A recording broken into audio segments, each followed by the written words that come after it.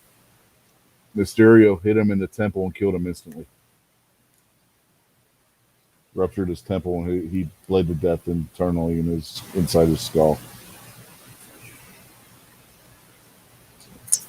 Well, are you trying to have like the most depressing show of the week or something, right?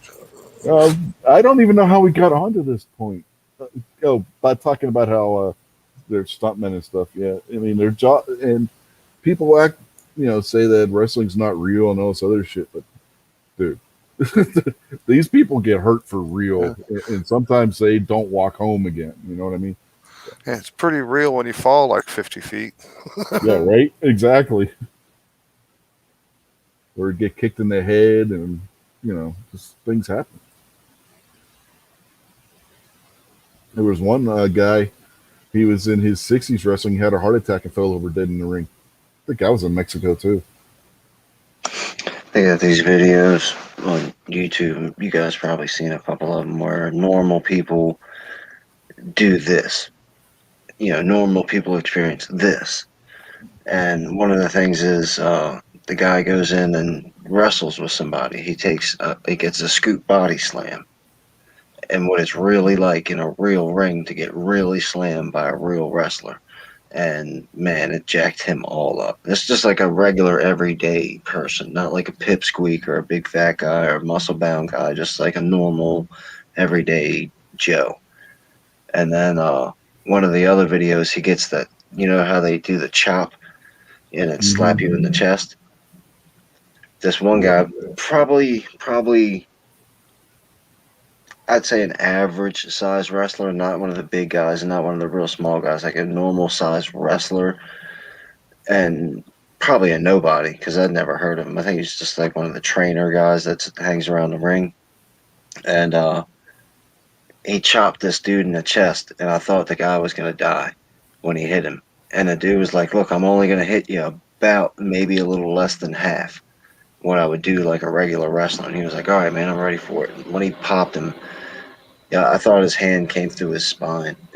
So even that, you want to talk about being a regular everyday Joe and then call wrestling fake. Let one of them guys slap you in the chest. Oh, well, have you ever seen the clip from one of the late night talk shows in the 80s? It wasn't Carson, it was one of the other ones, where the guy challenges Hogan to put him in a headlock. And he's like, if you put me in a headlock, I can get right out of it. So Hogan's like, okay. Hogan grabs the guy, and the guy's just like squirming because he's trying to get away. And he could not get out of Hogan's grip. He's like, you're hurting me. I was like, Hogan's like, that's the point, asshole. You're not supposed to be able to squeeze your way back out of it. Yeah, that guy passed out, and then it became like a big deal on whether or not Hogan really hurt him or whether him and Hogan set that up. Yeah, I remember that. That dude acted like he was real pissed off about that afterwards, but he went to sleep for real. Yeah. Hogan put him out.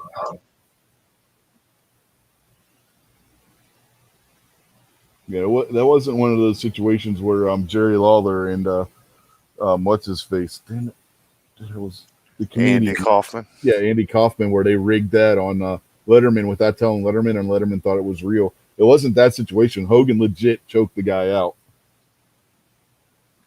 But the guy asked for it, you know what I mean? It's like, yeah, okay.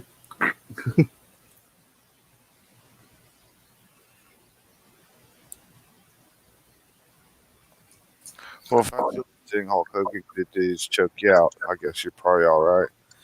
Yeah. I imagine you don't want him to punch you in your face and like break your jawbone or nothing. Yeah, this was when Hogan was still a huge guy, you know what I mean?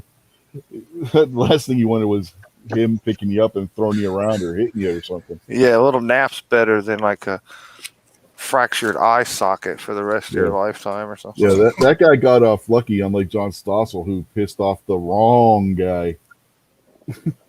David Schultz was known to have attitude problem in the backstage as it was.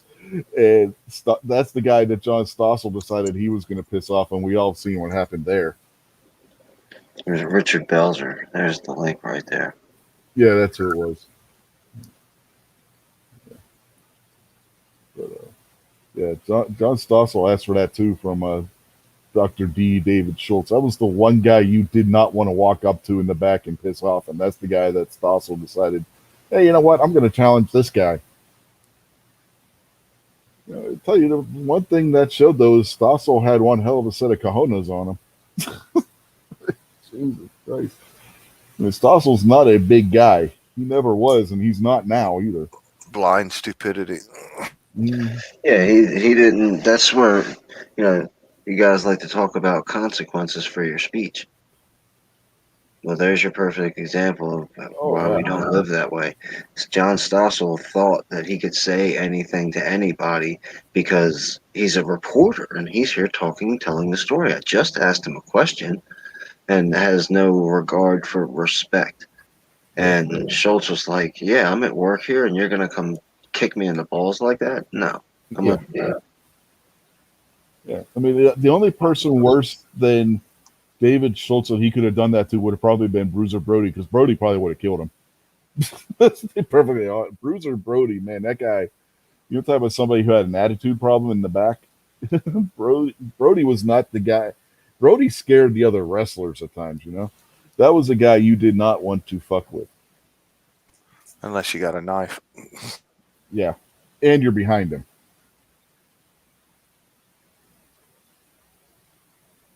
You notice the guy didn't stab him from the front; he stabbed him from behind. I'm such a terrible person, man. I'm sorry.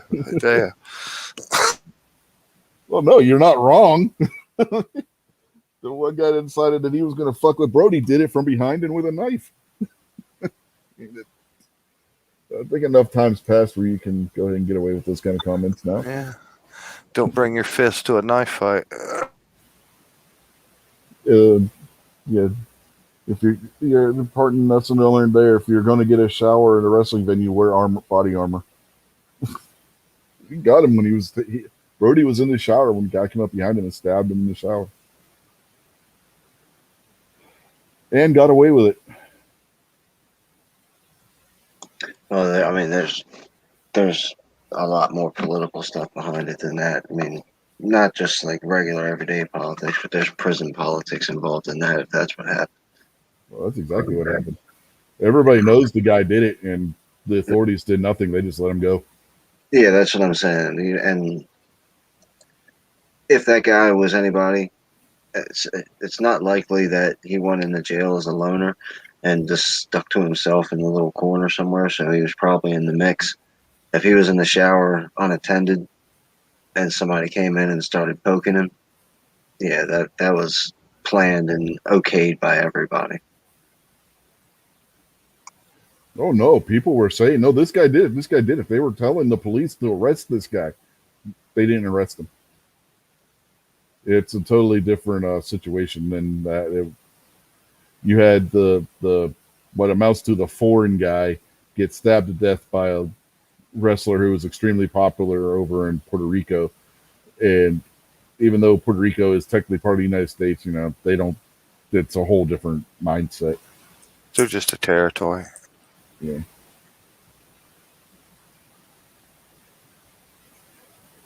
No, that's what it was. It was they didn't want to arrest the popular Puerto Rican guy who just murdered the American wrestler.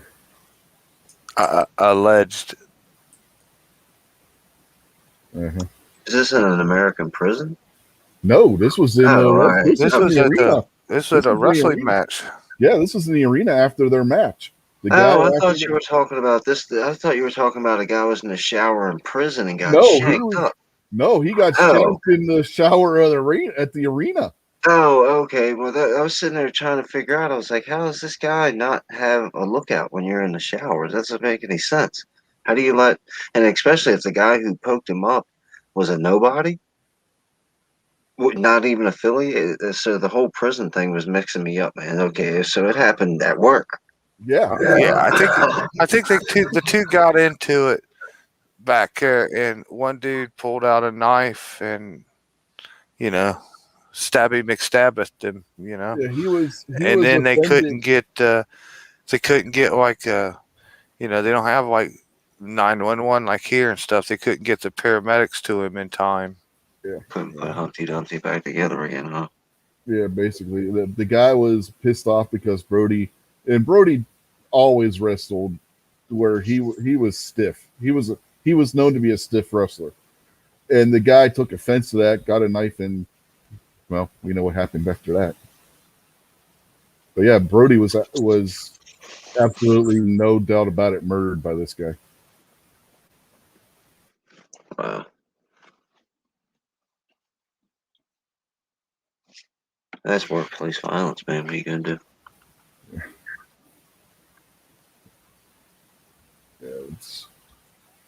Yeah, Brody was one of my favorite wrestlers back then too. That guy was crazy, man. He would he would come out and he would just do the craziest shit in the ring. If you want to see one of the best wrestling matches ever, it's available online. It might even be on YouTube. There was a two out of three falls match. It's the closest Brody ever got to winning one of the North American, major U.S. World Championships. It was Brody versus Flair in St. Louis. That match was insane. They each won one of the two first falls, and then the third fall went to a double count out. So it was a draw at the end of the match, but man, it was a hell of a match between the two of them. And Brody had some classic matches in WCCW against Devon Eriks and stuff as part of Gary Hart's stable. And then the craziest matches for Brody were probably over in Japan. They loved him over in Japan because he was the crazy gaijin wrestler coming in doing all the crazy bloody matches against Abdullah the Butcher and shit like that. So they just loved that shit over there in Japan. We've talked about that before when they were setting up the exploding barbed wire death match. But that was the kind of shit that Brody did over in Japan, and that guy was just nuts, man. He really was. But yeah, it's still a shame that what happened to him, and he left a wife and small kids behind. Kind of like Brody Lee. That was fucked up what happened to him. That was just last year when he gets hurt and goes out and then comes down with some little rarely known lung disease, and that killed him within a month.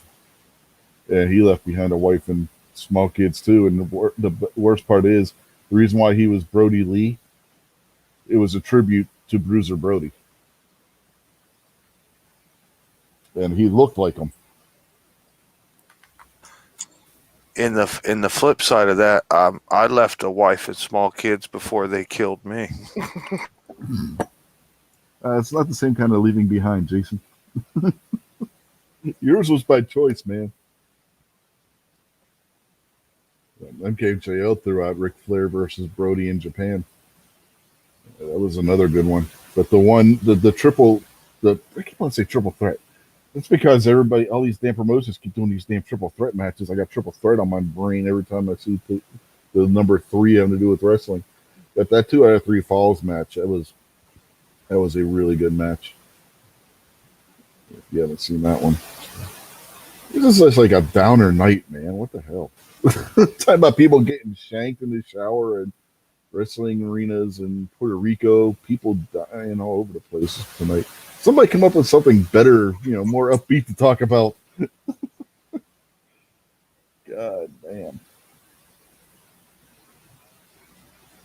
Yeah. As soon as you start talking about wife and children, man, I was like frozen scared in my seat.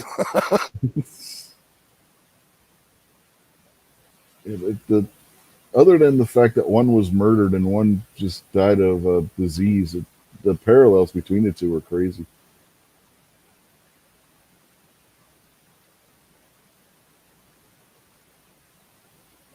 Well, you started out happy. The wrestling venues are getting back to full crowds. No. We started on a downer note because we talked about Bobby Eaton's wife having died from cancer at the beginning of the show. That was the first thing we talked about. So we started on a downbeat. Then we tried livening it up with about wrestling coming back and everything, and then somehow we got talking about Japan and Japanese sports, and somehow that turned into Brody getting stabbed in the shower in Puerto Rico. MK Joe got his first AR pistol. Took it to the range today. Cool. Oh, very nice. Oh, you mean one of them illegal short-barreled rifles? Is that what he got? Probably got some of them 30-round clipsines too. Yeah, yeah, Mm. probably does. Probably does. An assault weapon.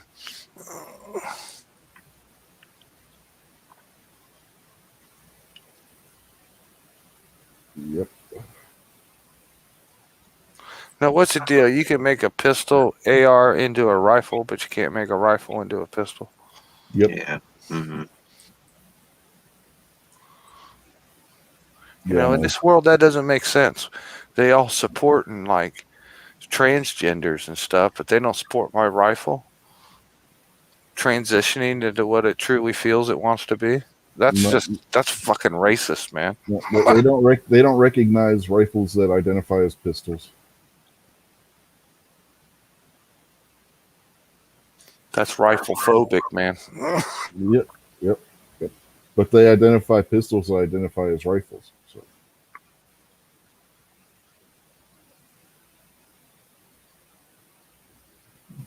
you know, it's all Franklin Roosevelt's fault.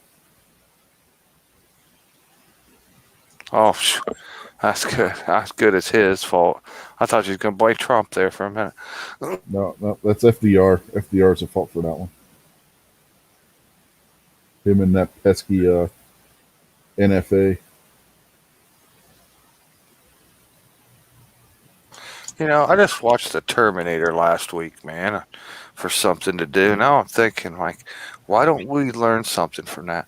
Why don't we go back in time and, like, kill the first director of the ATF's mom before he's even born? Oh, uh, if you want to talk wrestling and guns, did you see who was in one of the latest videos from that channel that doesn't like kids? Of course not. I don't watch that hateful bastard stuff.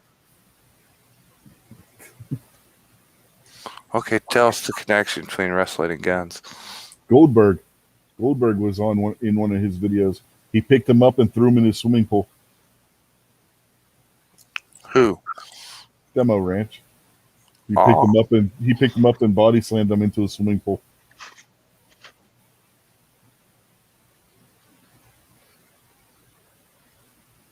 They're like, you should have done it on the concrete. threw his ass in the water just like a Mosin rifle.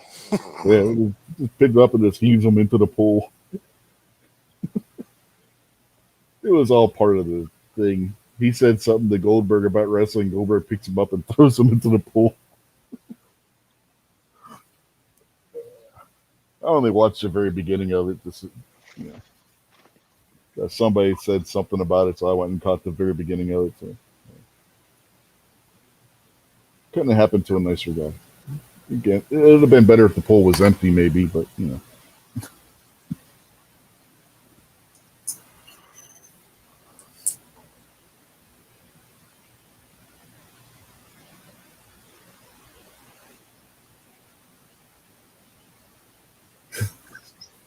Buck says he should have speared his ass.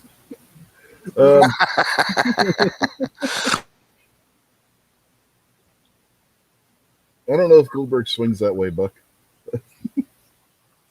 Spear him, okay. Spear him in the ass.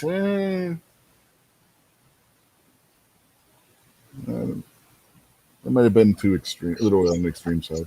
I don't know, man. You ever see this story on the History Channel or to American History Channel about Vlad the Impaler Yeah, and that's what I'm how saying. they used to take some of them steaks and just drive them up Yeah, living that's what people's impaling was. buttholes. Yeah, that's what impaling was. They would, if they were feeling nice about it, they would put pig lard around it because that would help lubricate. If he was really pissed off, no, you got the dry. It went in dry. Imagine. Times still haven't changed.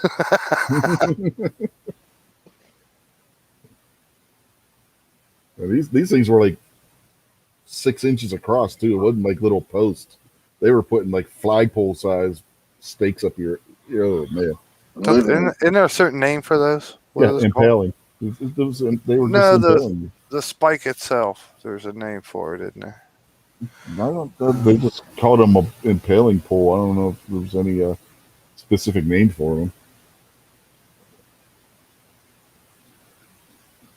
But yeah, those things, man. For those of you who don't know, those things were like this big around. They would taper the tip of it so it would go up your rectum, and then yeah, it wrecked you. Could you imagine? Could you imagine you've just fought and got into a whole big guff and you're still alive through all that, however injured you end up being, and they've captured you and they're holding you down, probably kicking you a few times while they're at it and poking at you a few times and spitting on you. And you're watching one of the other dudes sit there and chop that staff into a nice sharp point. Oh no, not sharp, not sharp. Well, no, sharp enough to get started with. Yeah. So they're sitting there hacking at it with his axe, just looking at you, knowing what's about to happen to you while you're alive. Oh Hmm. man, that would be terrifying. And you know that they didn't. I bet you they didn't come with a bunch of prepared steaks either. I bet you they sat there and chopped them right in front of some of the Oh, I'm people's sure. faces. Did you ever hear? You know what the Forest of the Dead was? Yeah, yeah. Yeah, that was the Muslim army that what was left of the Muslim army that tried invading Wallachia. He, And what was left of all the people who died from the plague and were sick and stuff, they put a bunch of those whatever pestilence they had going on at the time. mhm. Yeah, it was psychological warfare to scare the rest of the Muslim armies from trying to invade. Effective. Oh Yeah, yeah, it apparently scared it a couple worked. few of them. Yeah, his brother who had turned sides and became a Muslim and stuff when they were ransomed to the Caliph or Caliph, however you want to pronounce it. And Vlad had gotten away from him, made it back to Wallachia, and deposed his dad as revenge for his dad sending him over there. Anyway, his brother was the one that was leading the forces. In his brother's journal, he said when they got to the Forest of the Dead, half or more of his army turned around and ran back home. Yeah, Met was well, according to the show, Met was quoted as saying, "How can I fight a man like that?" Mm-hmm. Well, you got to think, displaying the dead enemy, before another army, that's always been a tactic for years and years. So at some point, you really got to get extra brutal out of it Oh just yeah. to make it some attention. You know what I mean? Oh, It's the one best thing part. just to hang them out there, or one thing they've seen that before, but to, you know, come across a forest of them half alive, still on spikes and bleeding to death and tortured. That's a little different. Yeah, well, the best part is, he learned it from the Muslims. He learned about impaling from them.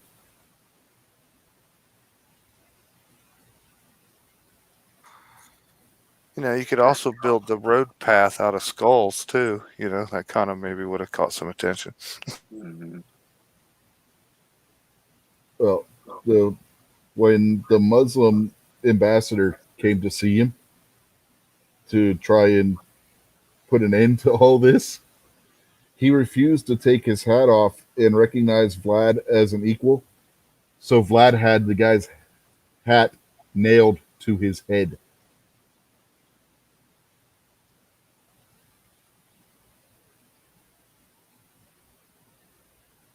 Uh, I Aren't you like glad we don't this. have to live like that anymore? Or would it be better if we still lived like that?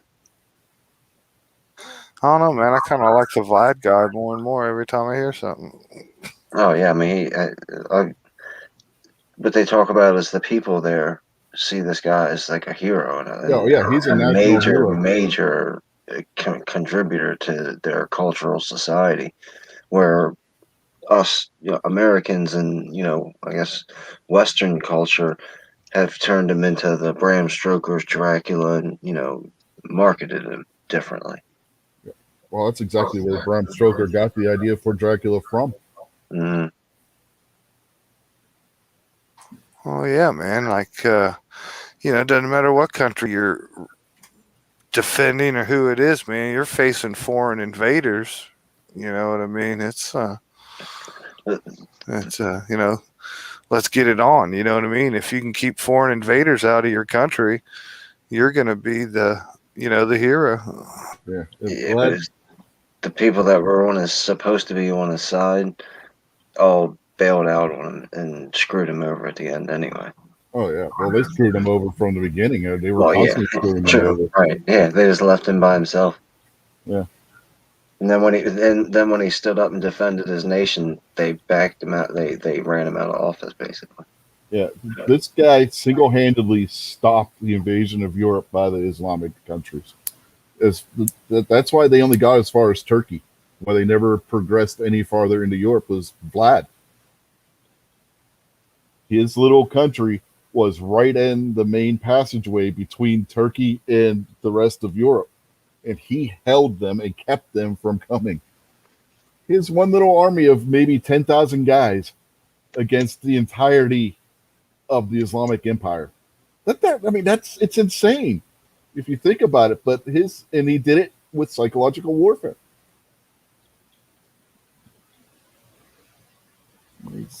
It's crazy when you stop and think about it. And he's vilified because of people like Bram Stoker. If you look at the character Dracula, Dracula was Vlad the Impaler's real surname. We know him as Vlad Tepes, which means Vlad the Impaler. His real name was Vlad Dracula, which means son of the dragon or son of the devil, because his father was Dracul, so he was Dracula.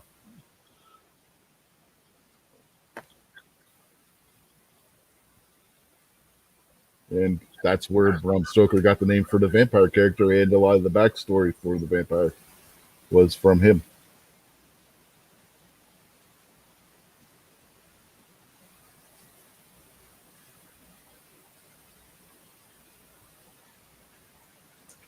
Isn't it like Castle Haunted or something? Well, they claim it is, but Mm-mm.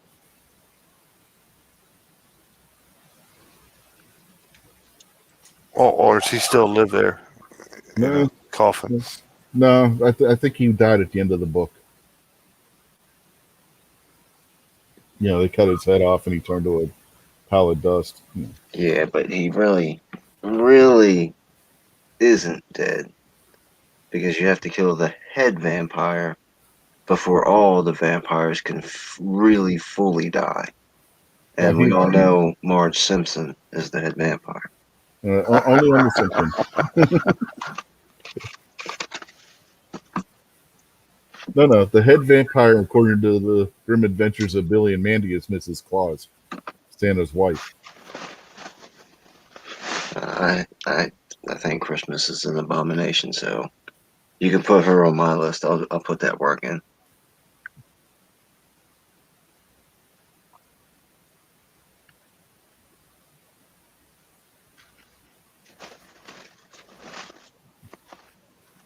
Buck out there trying to buy a gun from Stan, it looks like.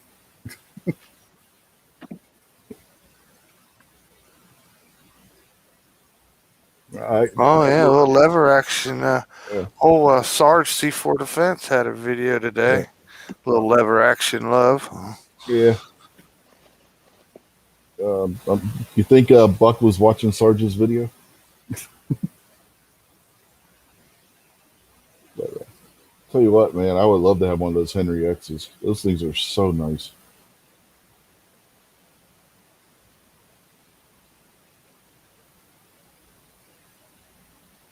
I don't know if either one of you guys have gotten to handle one of those before, but the action on those is so buttery smooth. I would like to get my hands on one of the new Marlins when they come out.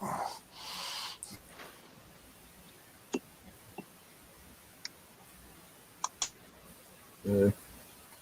I wasn't as impressed at the Great American Outdoor Show with the Marlin tactical lever action, but now that they're going to be done by Ruger, they may clean up the action and stuff on them. We'll have to wait and see.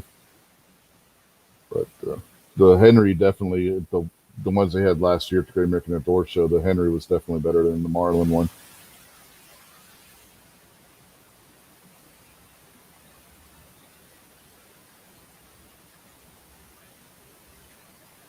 One thing that the Marlin one had over the Henry was the fact that you didn't have to get a rail to put on the Marlin. It came with the rail for mounting a red dot or something on there, whereas the Henry it was just attached and you had to put it on yourself. Did you just say put a red dot on a lever gun? Yeah, because these are tactical lever guns, man. They're made for that. That's what they're supposed to be. They're not your wood. Get him, Jason. Get him. These aren't your wood classic lever guns. These are the more tactical with they got polymer stocks and they got places where you can put M-lock accessories and stuff on them. They're not, and they're both of them had a damn it, the barrel where you could put a suppressor or whatnot on them. They're Sounds to me like you wouldn't gate up a perfectly good rifle. Well, these are what they're made to be that way. So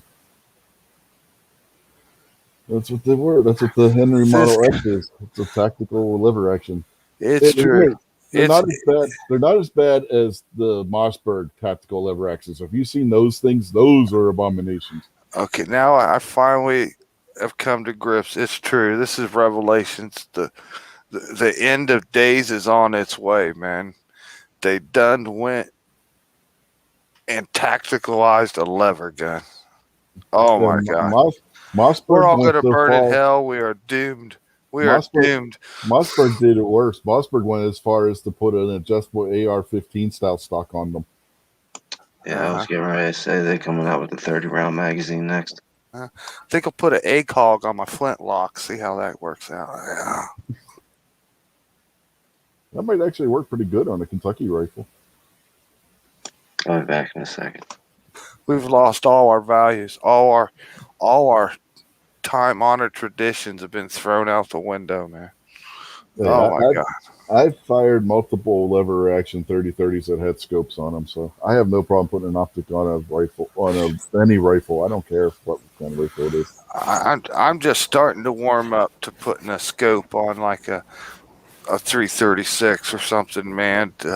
And you got to at least be 50 years old first before you do that. But you made my stuff. I got like heartburn now and stuff, man. Red dot on a lever gun. Oh my God. That's what they make them for.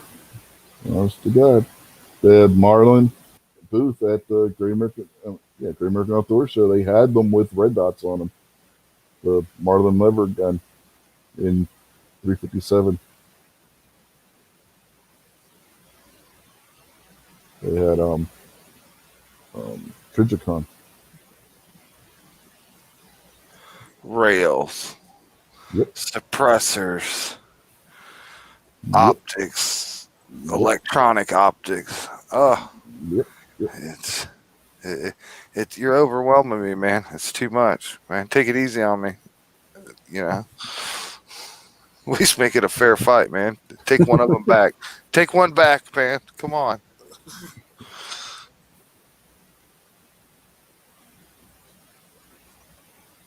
Anthony Pacifist says he thought this was a Rasslin show. Well, it's a little bit of everything. We were talking about Rasslin earlier, man. You're just late. And we got talking about this because Goldberg was on Demo Ranch and threw him in a swimming pool. We should have jackknifed them. Jackhammered. Should have jackhammered him into the swimming pool. That would have been hilarious. But then he would have got wet too, right? Yeah. And now that we're talking about red dots on a lever gun, I'm about ready to stick my head in the pool till the noise quits. Goldberg, throw me in the pool too, man. We're talking about red dots on lever guns. He says his 3-year-old just went to bed.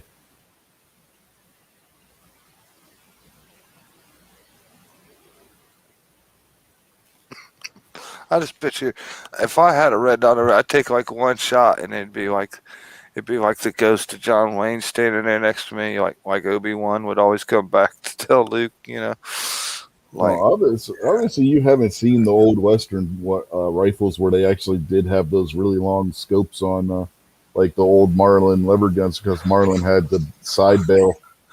a brass tube is not the same as a red dot and a It's suppressor a scope, and a man. flashlight Where do and you a think? rail Where do gun. you think the modern red dot Jesus. originated, man? It started with them long brass tube scopes, and then when turn of the century, when the scopes got smaller, they were still putting them on rifles. And where do you think the red dot and all that originated? They're all descended from those optics. That still doesn't change the fact that just because you can doesn't mean you should. That's your opinion. My opinion, if I want to put a red dot on a rifle that I own, I'm going to do it. And I don't care what kind of rifle it is. Well, Your opinion, rifle's one thing. We're talking lever gun. yeah, A your lever gun's a opinion can be as rifle. wrong as It's you a want it to rifle. be.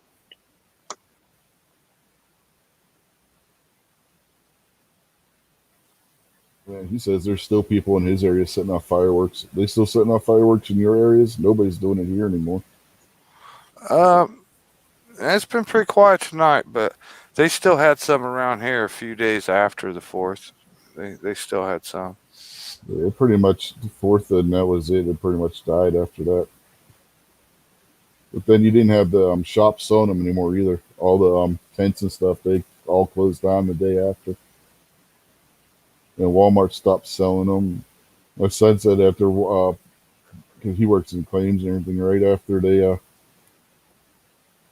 know, the next day they were boxing the fireworks up and sending them back to the manufacturer.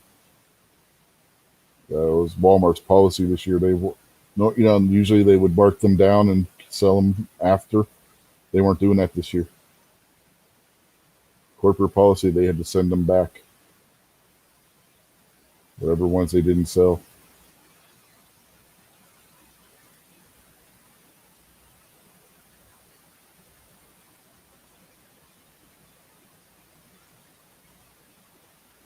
But I'm sorry, I'm still caught up on things. I was thinking about walking into my gun store and saying, "Hey, man, you got a red dot for my Winchester?" I could just hear the old man Steve now tell me, "Get the fuck out of here."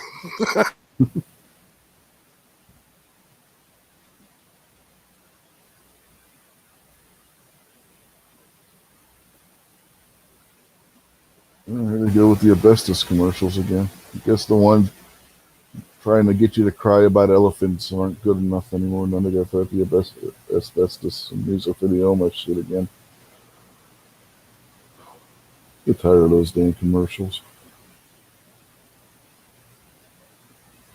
I don't give a fuck about your goddamn elephants. You know, say the elephants, start eating them. Yeah, put them on ranches and start raising them for food. It worked with the buffalo.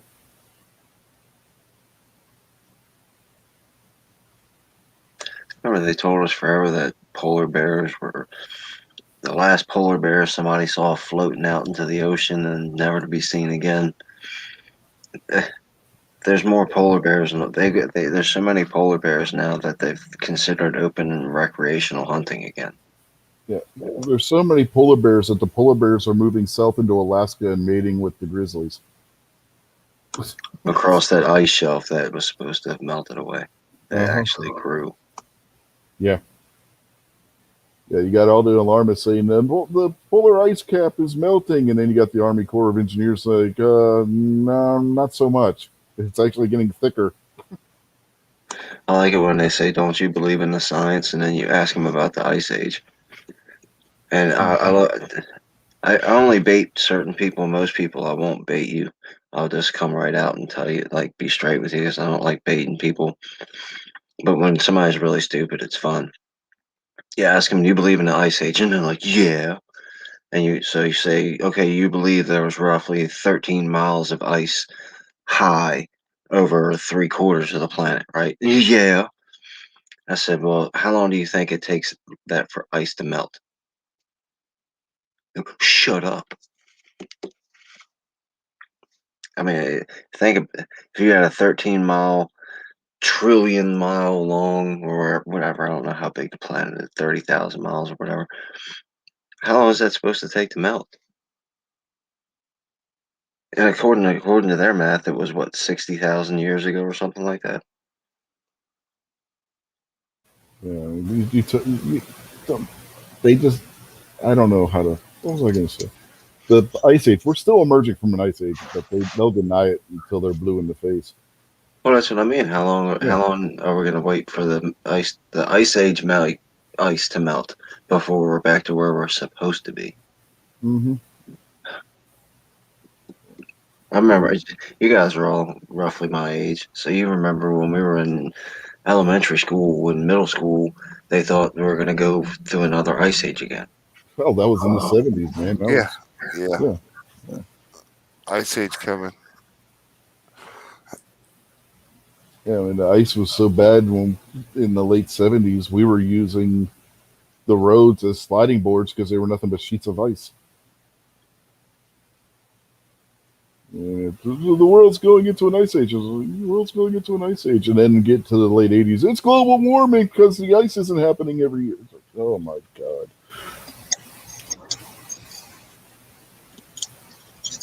And now it's climate change, so that they can claim either one is true without having to actually prove anything. Yeah.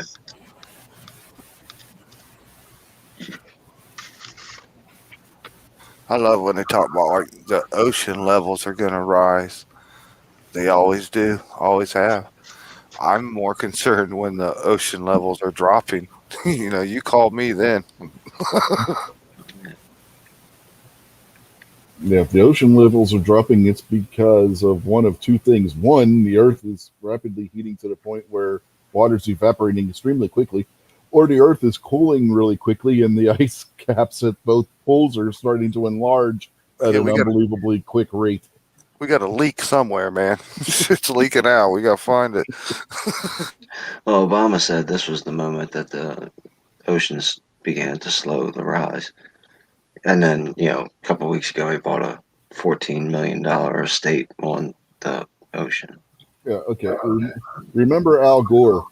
California and Florida's coastlines would be underwater by 2015. What did he do in 2014? He bought a beach house in Malibu.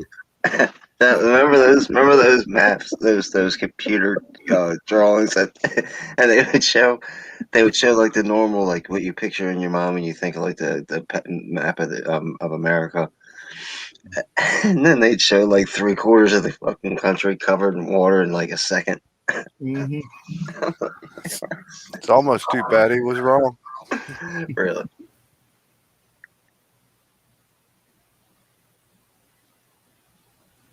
Oh man, that was some good stuff. Could you imagine the call from Al Gore to FEMA? Oh, my Malibu beach house is underwater. I need my money. Act of God. Insurance is no good here. Oh, it'd be flood insurance. Yeah. Jesus Christ! Telling everybody, oh, the coastlines are going to be gone by this, and then like a year before it's supposed to happen, he goes and buys a beach house. Can't make this shit up. One of those Nostradamus types of shows and stuff like that, where people, go back and look at people who prognosticated the future and all that, and the skeptics always say, "Well, yeah, it's easy for somebody to come out and say in 100 years a tree is going to fall and crush the White House because we're all going to be dead Mm-hmm. and nobody's going to be able to prove them wrong." So that's what they do is they set out these distant numbers so far. In 75 years, the planet's going to be on fire. No, in 75 years, the planet's going to be frozen. Because people, 5 minutes later, people stop paying attention to that stuff and they go count their money from the grant money that they just got from the government. Mm-hmm. Yeah, pretty much.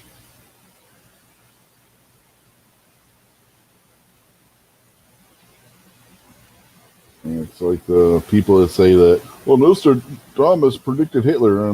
No, he really didn't.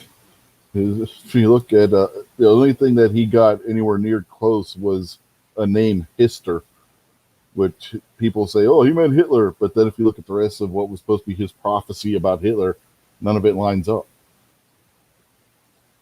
They will go You're bend. spoiling the show for everybody, Rich. It's the mental gymnastics that these people have to go through to say that Nostradamus predicted this, this, this, and this is ridiculous. If you saw it on TV and it was a documentary, it's got to be true. Uh-huh. That's what documentaries are. They're the truth.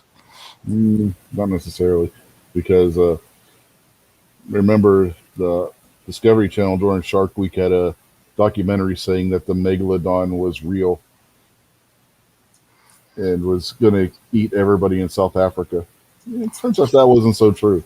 Megalodons are real, man. They were at one point. Haven't you seen the jawbones hanging there at the Smithsonian? I've stood in them, but yeah, that was a fish that's been dead for millions upon millions of years. See how the wall was painted along the side back of it? How big it would have been to match that mouth? Yeah, but that's a the thing big is, fucking shark, dude. Like 75 yeah, I know that. feet. Yeah, the Discovery Channel had, I don't know if you remember this, but a couple of years ago, or a few years ago now, they had the thing where they put out where there was a megalodon that was terrorizing South Africa. That then they were supposed to have had footage of it attacking a search and rescue, South African search and Coast Guard search and rescue thing, and all this other shit. It was all bullshit. None of it ever happened. Yeah, they took a ratings beating for that too, man. Yep. Like, people were super. They pushed this megalodon. It was like a Shark Week thing that they were pushing, and people were like, "Oh, all right, cool, man, that's cool. Well, I'm gonna check this out. This is amazing. This is like life changing, awesome." And it turned out to be basically their computer simulation of what could possibly, maybe happen. Yeah, and they didn't put the disclaimer. Yeah, they didn't put the disclaimers on there like what they're supposed to when it's not real. Like they've done with when they did their dragon one and they did their mermaid one, and they did another one, and they put a disclaimer on there saying that this isn't real. This is just speculation and everything. They didn't do that with the megalodon one, and they got all kinds of backlash on that one.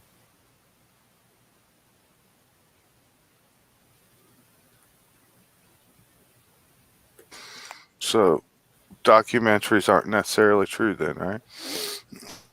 Pretty much, yeah. A perfect example of the actual documentary that had fake shit in it is Al Gore's An Inconvenient Truth. You know, where he's saying at the beginning of the movie when they're showing the ice falling off of Antarctica. That was from that one fucking Dennis Quaid movie. What was it, Day After Tomorrow? Yeah, don't believe everything you see in a documentary either. Especially if it's concerning like the environment and shit, and then it's put out by Al Gore and he gets the Oscar for it. And didn't he get the Peace Prize for that shit too? People say Hollywood isn't political. I'm pretty sure.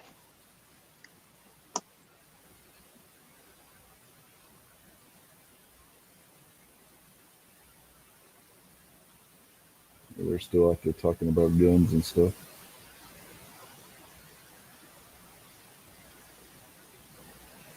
Yeah.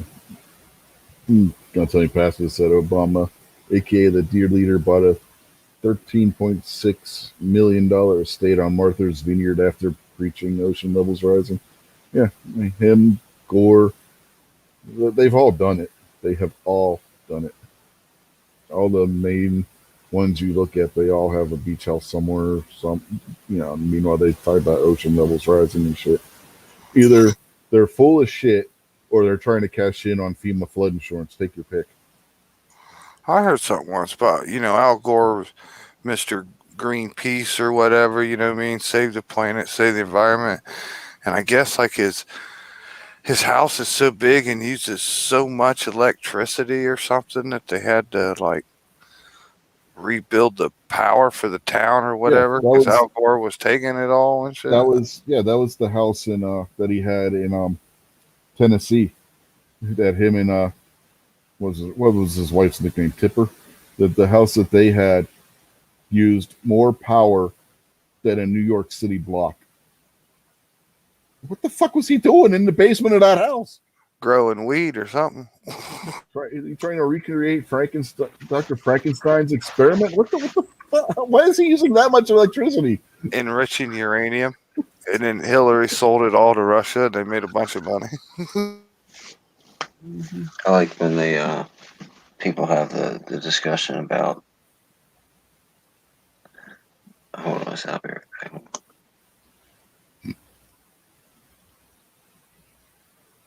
Was that Kingpin thinking better of what he was going to say, or what just happened? I think he's going to locate evidence. He wanted to make sure he could back up what he was going to say. Okay. No, I had an interruption I had to take care of real quick.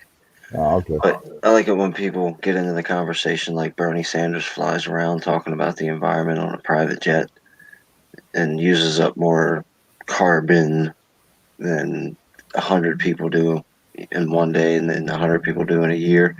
Mm-hmm. And then somebody always wants to ask him, well, how can you fly around in an airplane, which is a stupid question to ask the guy in the first place. But then his answer is, well, I got to raise awareness.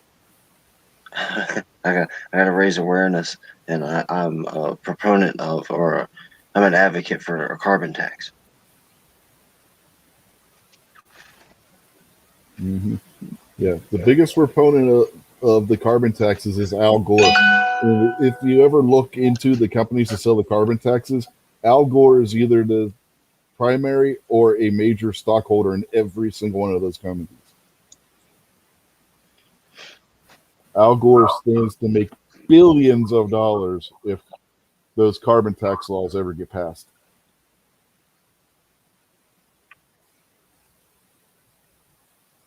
It's all about the money.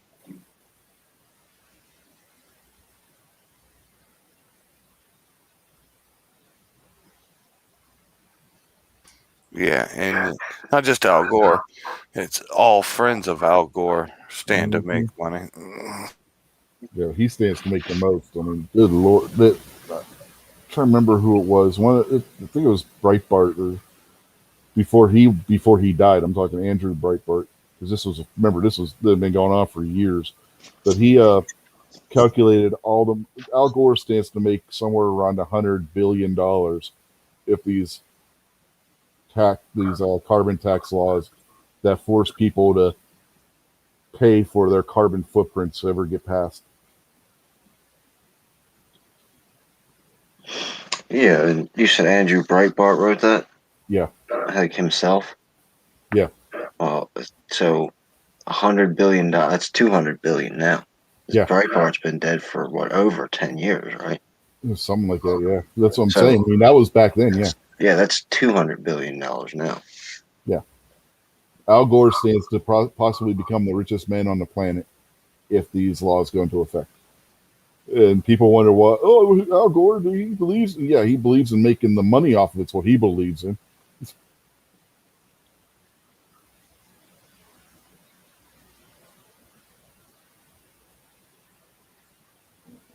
That's why they did the Man Bear Pig episode of South Park, you know?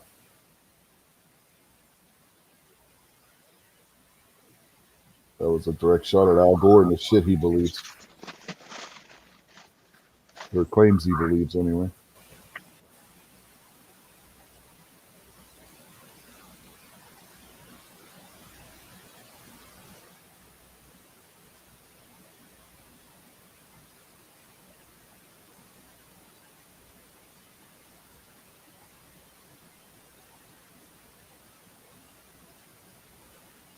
Yeah, that's the boot edge's idea that Pastor was just talking about now.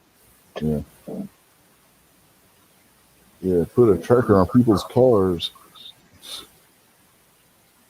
Well, he says Massachusetts wants to do it. Yeah. Booty Pirate also has said that kind of shit before.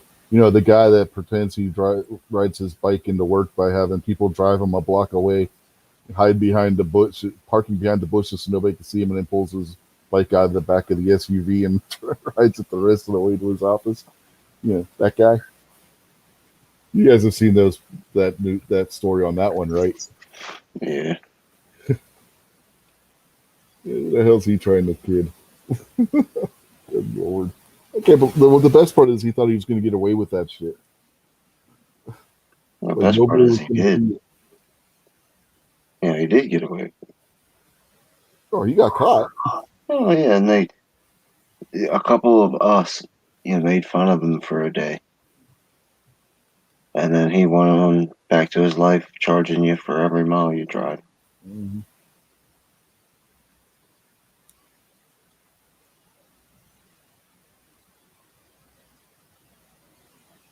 You need to be Well, at least Kamala hasn't banned hamburgers yet.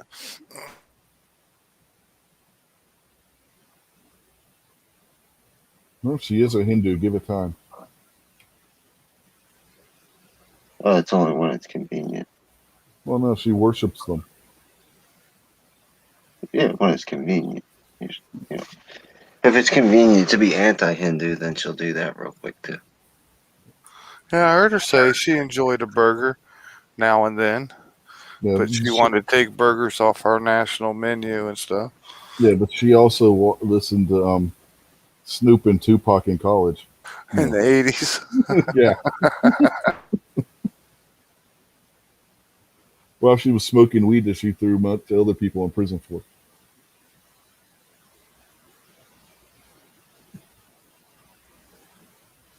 I said, don't steal my invention, man. I'm going to make like the world's best knee pads and call them Harris pads. That's how he passes it. Says Kamala is a Hindu. She lets him do whatever he wants. Only if it's Willie Brown.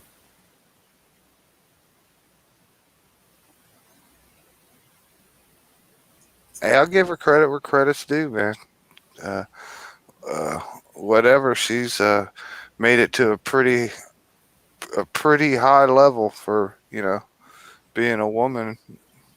I mean, you She's can't deny it. I mean, she's she's second in charge. she's the epitome of sleeping her way to the top. Yeah, more power to her, I guess. If you're good at something, you know what I mean. Go ahead and do it. Uh, One day, my wife and I were talking, and she was going off about Kamala as well. She was Willie. She got to the top by being Willie Brown's cum dumpster. And she's like, "What the hell do you mean she was a cum dump?" I was like, "Stop and think about it for a minute." She's like, "Ew, that's nasty." Self-described right there.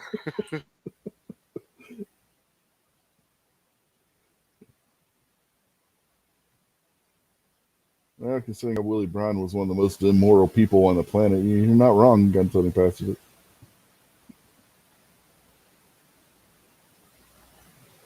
Yeah. He said she's never had a moral bone in her body, not even Willie Brown's. Good one. He's not wrong. Old Willie was a piece of work.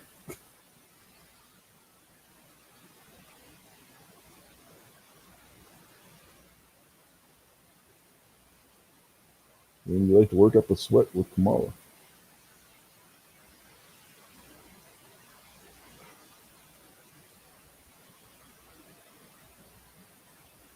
You think Kamala wants reparations from the 1/4 of herself that's white?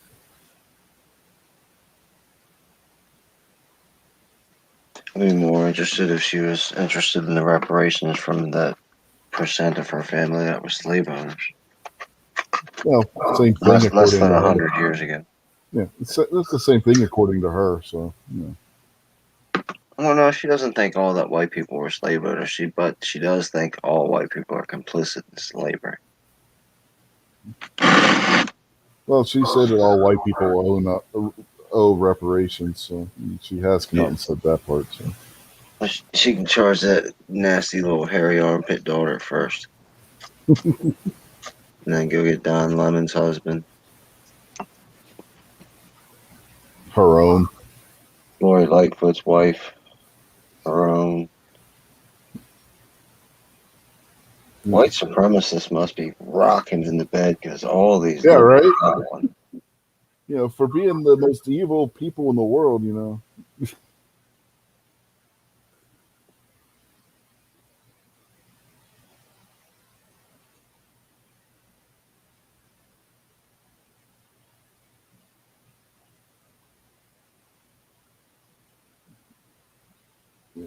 Just, how fucking ahead is that guy that's with Don Lemon? If he hears Don Lemon say that shit on a weekly basis or nightly basis, and he's still with the guy. Well, the guy's an idiot, and Don Lemon comes home at night and says, "Look, man, this is just a TV show. Don't pay attention to any of that. This is a script. It's just a TV show. Nobody pays attention to that." And then the Nope. dude's like, "Oh, okay." No, I was gonna say it's because the guy doesn't watch just like everybody else. Oh yeah, that No, too. nobody watches CNN. Have you seen their rating? You know why the Klan burns crosses for real? I'm sure you're going to tell us. We do it to light up the. I mean, they do it to light up the night.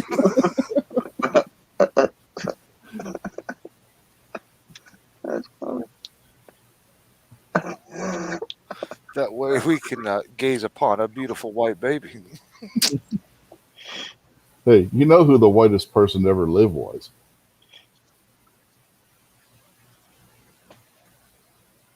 Come on, Kingpin, you should know.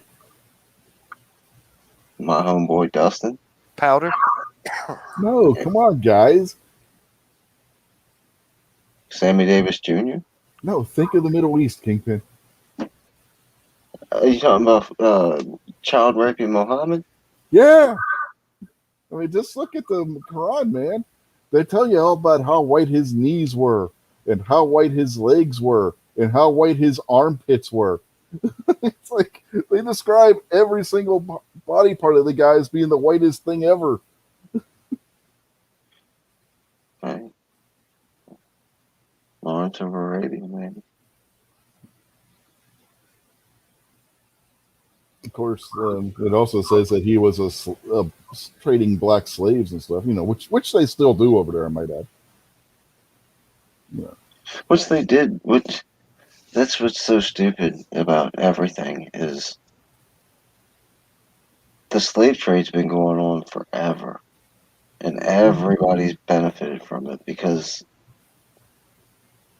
until you had tractors and self-propelled, GPS-propelled, and all, you you can only have so many ox. You can only have so many horses. You can only have so many cows. You get a person, and that person can do a whole bunch of different work, and they're expendable because look how many there are.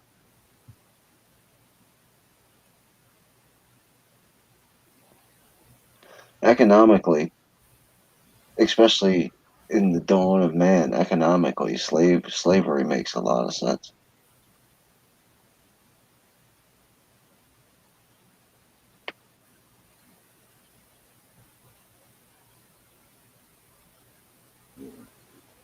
Did you ever notice how most of Muhammad's revelations were all to cover shit that he was doing? Sure, of course. It's convenient, isn't it? It's a little convenient. Muhammad makes a pact with his wives never to sleep with his slaves again. So what happens? Muhammad gets a revelation from Allah that it's okay for him to sleep with his slaves. Jesus Christ, are you kidding me? It's okay. I'm an attorney.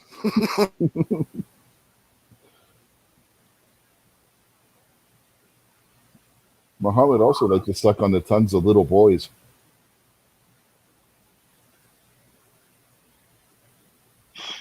I really enjoy when people try to justify all that kind of stuff. Mm-hmm. Especially most of them. I'm sure you run into it.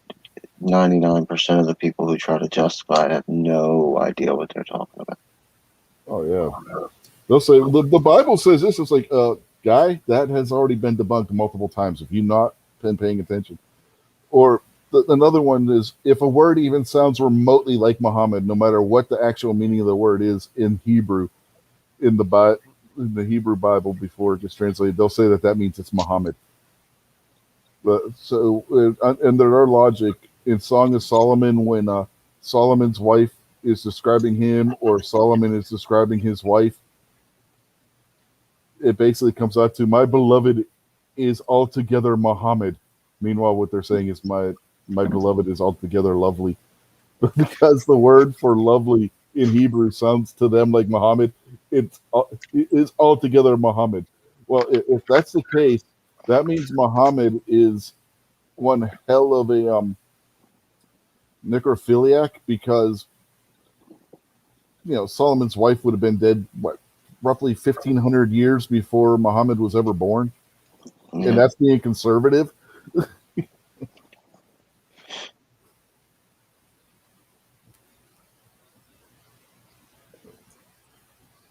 Man, there was some truly gullible people 1,000 years ago, wasn't there? Well, that's today, Jason. That's Yeah, it's today. good thing there ain't none of them around today. Yeah, thank God. Imagine if a real stupid idiot got elected president 45 times. Oh, I don't even want to think about it. That'll never happen. And remember, the Quran is accurate to the very letter, even though there are books missing from the Quran.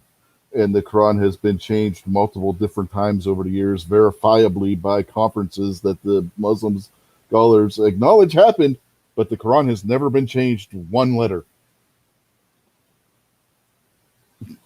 Okay, pal. I mean, we know for a fact at least one book of the Quran was eaten by a sheep.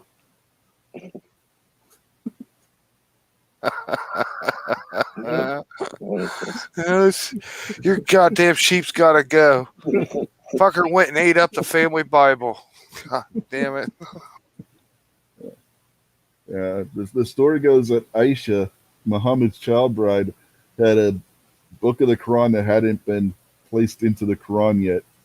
She put it under her pillow to go eat dinner, and when she came back, she found that her pet sheep had eaten it,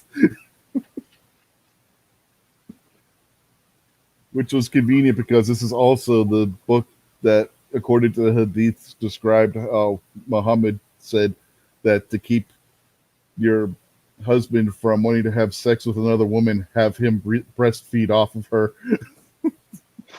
See, that's what I'm saying, man. Why can't you have an honest conversation about how degenerate those people are? The culture is degenerate, man. Mm-hmm. And they obviously don't know what about foreplay. Well, they would have never made that comment.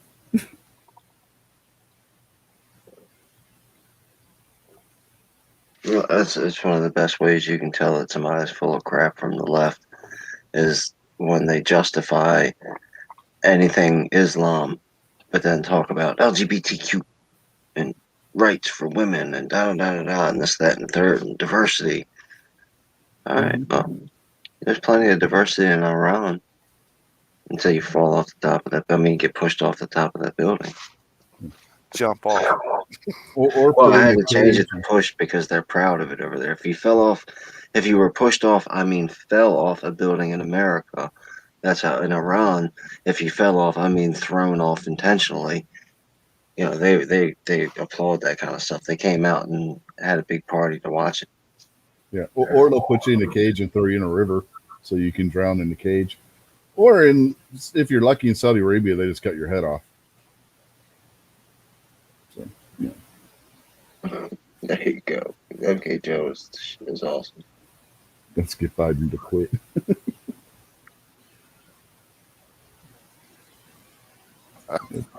Good one. I'll get behind that community. Mm-hmm.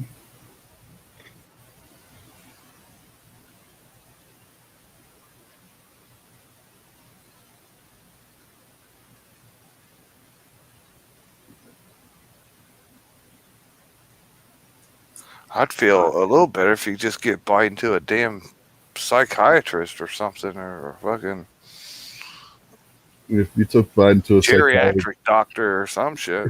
if you took Biden to a psychiatrist, he's so bad he would drive the psychiatrist insane, and then we'd have a Harlequin on our hands. Did you take some coke before you had this interview, bud? It's like asking you. Did you Did you take some cocaine before you came here and psychologically me? Huh?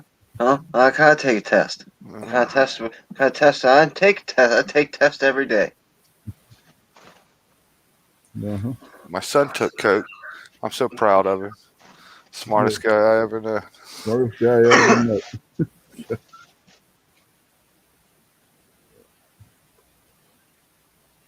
Where'd it go? There was a headline about Hunter earlier today. Now I can't find it. His paintings, Yeah, something about his his paintings. money scam. Oh, somebody had defaced a bunch of his paintings that were hanging at this one museum or some shit. But the headline's gone now. Damn it!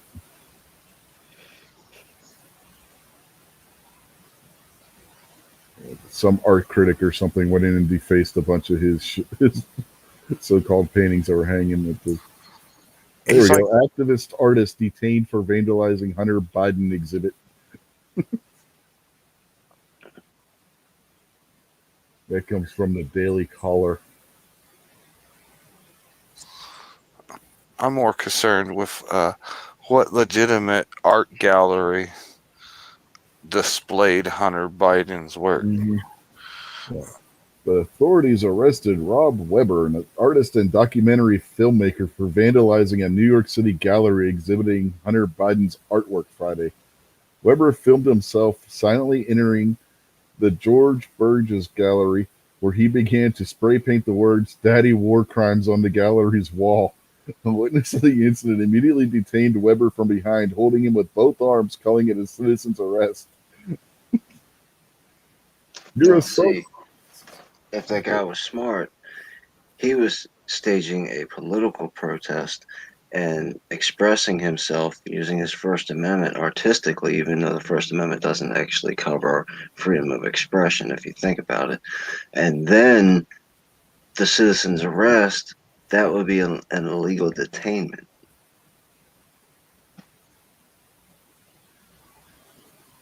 Wait, is the guy white?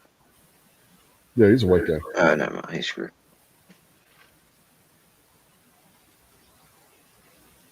I just love what he spray painted though. Daddy War Crimes instead of Daddy War Bucks. Uh, not only was it a shot at Hunter, it was a shot at Biden Senior as well. I think it's a little bit of misplaced rage. All he effectively did was get himself arrested and probably sued. Mm-hmm. Oh yeah.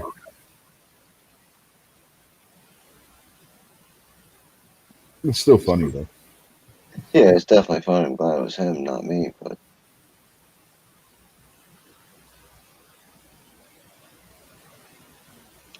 I like to have been there when he did it. Oh yeah, that would have been hilarious.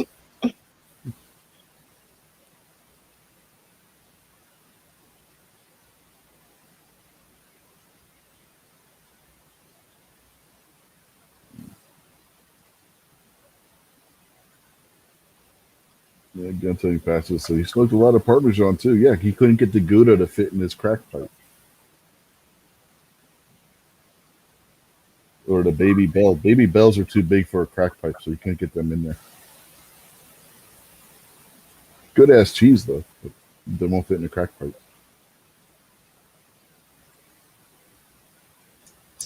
You know what, man? I kind of find that hard to believe, just because he said it and not somebody else. Uh, that fucker's just probably so stupid he made that up, man, to get like sympathy and shit, man. Oh no.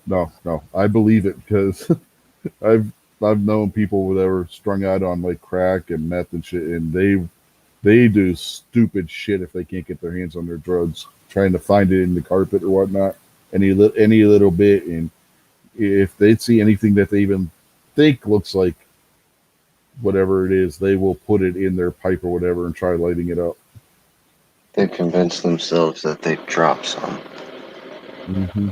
Or a lot of times what they'll do is they'll have multiple bags and they'll hide one somewhere or stick it under the cabinet, just out of arm's reach, so they'll have to go get it in a second. And then when they go get it, they'll go back and be like, oh, I must have dropped some in there. The bag must have been open, or it fell out of my pocket, or it fell out of my pipe. That kind of stuff. It starts driving them crazy.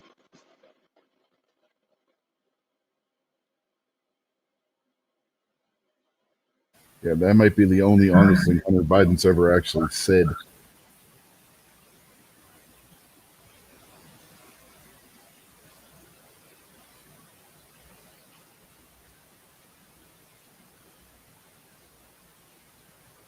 That's how you know the game is completely rigged.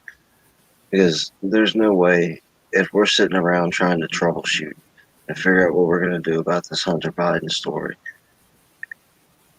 the first one of you guys that says we should get him on TV and do a 60 Minutes interview, I'm going to rage on you idiots. No, we're going to keep Hunter in a closet somewhere and pretend like he doesn't exist anymore, is what we're going to do. But they're so confident and so cocky and arrogant, they thought, let's put him on TV. What could go wrong? And then a whole bunch of things went wrong, and everybody on TV was like, that was the greatest interview ever. Hunter Biden really touched our heart and showed he's a human. He became a hero from that. Because hard worker, too, in the corporate world. Hard worker. Yeah, he had just as much experience as anybody else. Yeah. Well, they also think that Roman Polanski is wrongly persecuted for, raping a 14-year-old. Yeah, him and Bill Cosby must have hung out a lot because he drugged her up before he raped her. At least he gave her a good time before he ruined her life.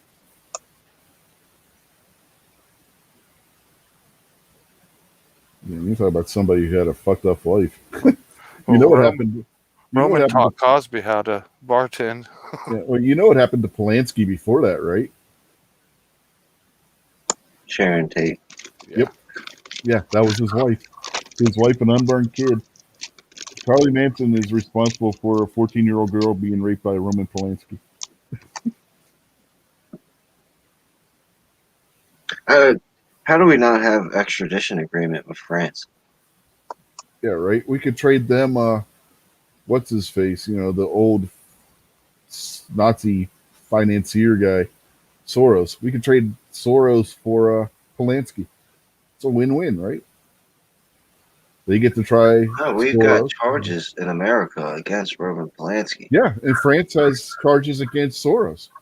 Yeah, but Soros doesn't live in the United States, does he? Yes, he does. I thought he didn't. No, he does. Yeah, we'll just kill George Soros and send them a dead body because he's old and pretty much shortless. But we want Roman Polanski back. Yeah, I'm surprised that the Israel hasn't taken out Soros by now.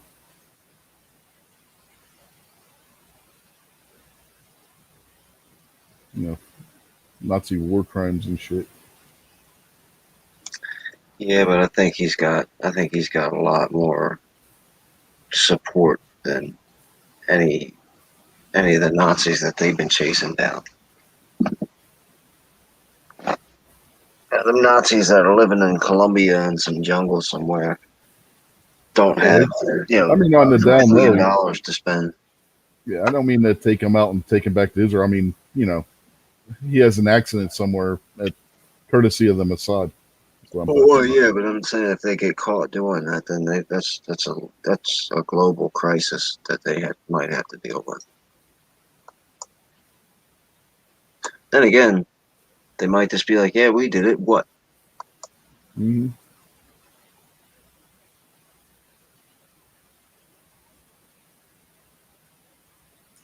All you gotta do is get George Soros in a jail cell, and then from then on out, no more story.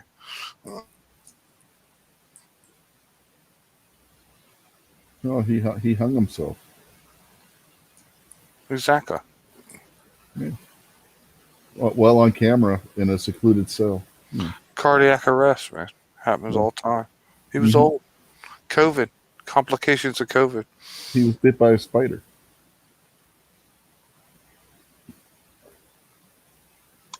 Yeah, I feel about the same about the Judge Joe Brown guy, Makojo, as I do that Kwame.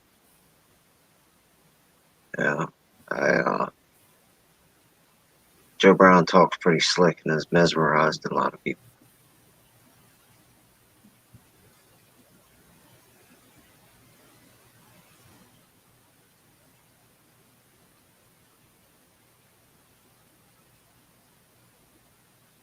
Yep. Yeah, that's for sure. I mean, yeah, a lot of people, oh, this Judge Joe Brown, he's legit. Not so much. Well, there's a reason why he's on TV and not actually sitting on a bench somewhere. Well, I mean, I get it. Okay, so they were groupies. So does that mean he can drug them and rape them? Is that where we're going with that? Well, they were asking for it, don't you know? If they were asking for it, you wouldn't need to drug them. Sure, you would. It'd make it easier. I mean, if there was now, you're really opportunistic. If they were asking to be drugged and raped, you Mhm. charge them for the drugs first. Mm-hmm. Yeah, because those are highly illegal to possess. And I mean, highly legal to possess. They're not free. I didn't get these things for free. Mm-hmm. I'd pay for them. Yeah, you get a free ride around here. You want to get all doped up on my drugs before I rape you, then you have to pay me. Mm-hmm.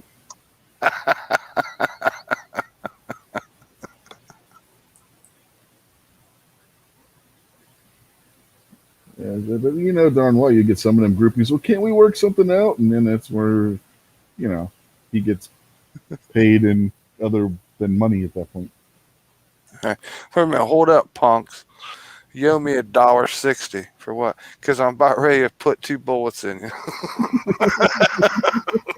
Yeah, man, that's straight up. That's how the Japanese or the Chinese do it. You know, Makoto wants to know: did Harvey have to drug them? Some of them he did.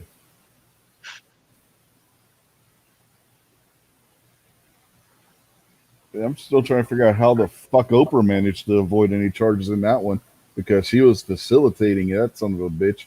She was bringing him women Mm-hmm. Who was? and letting him use her home. Who did what to who with who? Oprah Winfrey was bringing Harvey Weinstein the women that he was Oh, raping. Harvey Weinstein. Okay. Yeah, and she was letting him do it in her home. Psh, Harvey was watching her do it. Come on, man. Yeah, that's possible too. Remember all those girls in what was it? Was it Ghana or was it? It's Oh, one of that those that that one of those school that she African was. nations that she built some type of school for girls, and all it That's was South is Africa or something, wasn't it? it Yes. was one of the African nations. I can't remember which one it was. I don't think it was South Africa though. But either way, she built some type of school for girls to go to, and all it ended up was being a place for guys to find girls to rape. Yeah. And she was supposed to have some kind of connection to Epstein Island too. Did Bill Cosby buy the Rascals? I don't know. Let's find out.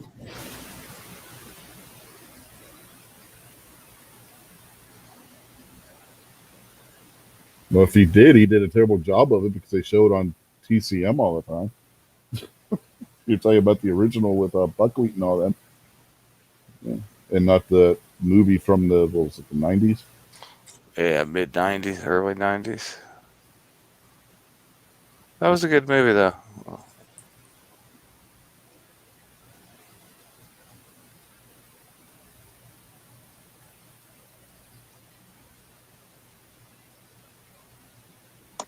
A quick little internet search comes up with Sonar Entertainment, King World Productions, and Turner Entertainment. So it doesn't say Bill Cosby directly on the first Yeah, those. website that I pulled up.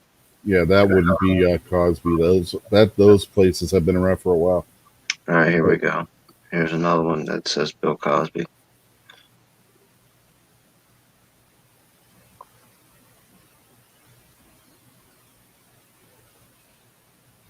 Trying to read through it quick so I don't waste a bunch of time reading it out loud for no reason.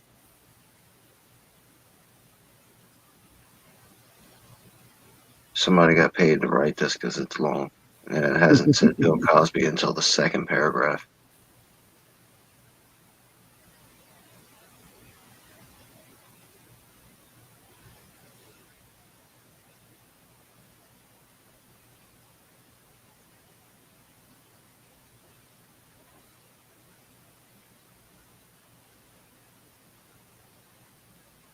Man, now they mentioned Bill Cosby. Now they're talking about Bill Cosby instead of saying whether or not he bought the stupid thing or not. Here we go again. Yeah. And he's a part of that King Entertainment thing.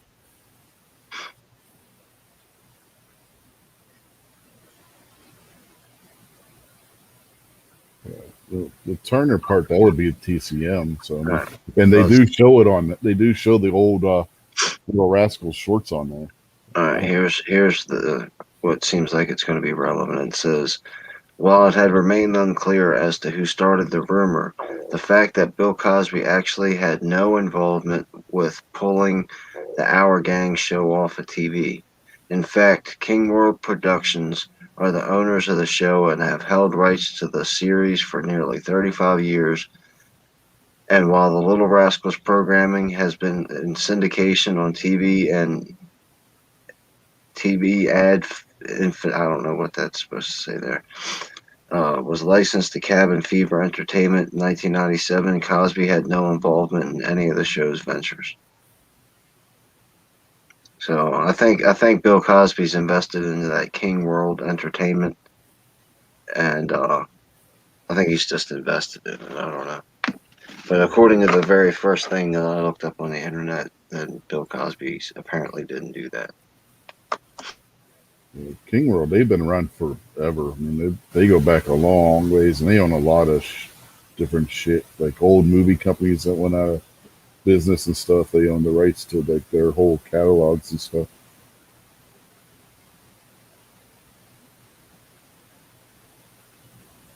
Yeah, some TV game shows too. If you look, they'll have like the King World thing on them. I think like Jeopardy's one of them. They've been around for a while.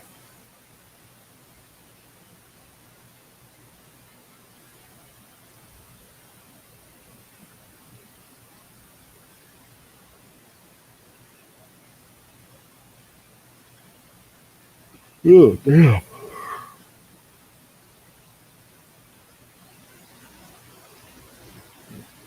What else we got to talk about? I'm starting to sound like Rick. What else we got to talk about? Talk to me, Squid. Wait, Squid's not here. Yeah, Squid wouldn't talk to you anyway. He'd say, "No, I don't want to, because you told me to."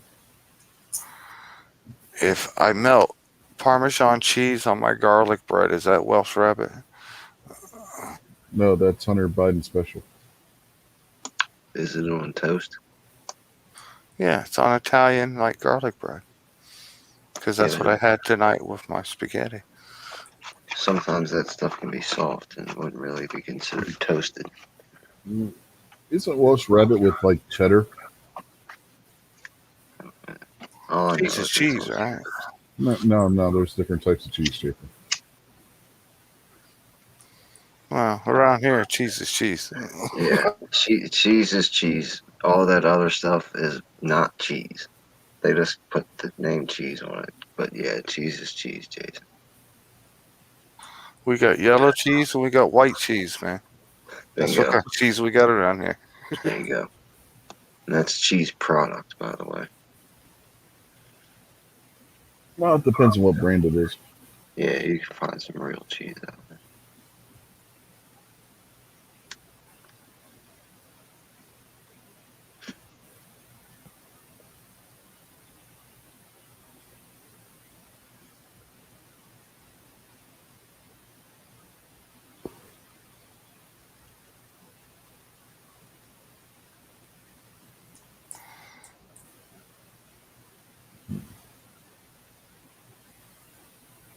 You know, Arn Anderson's son's wrestling now. We're gonna go back to wrestling shit. Yeah, As we speak now, yeah. Not as we speak right now. I mean, but he's a wrestler. He's signed to AEW. Him and Cody Rhodes had a tag team match against some guys a couple weeks ago. He looks just like his dad. He was a spitting image of Arn when he was younger. Passive sent you an email. And last time I had Cheese Whiz, I was probably just out of high school, and I think I had it like on one of those It was like a Ritz, but it was a pretzel piece instead of like a cracker, but it was in a Ritz shape. And maybe had like two of them.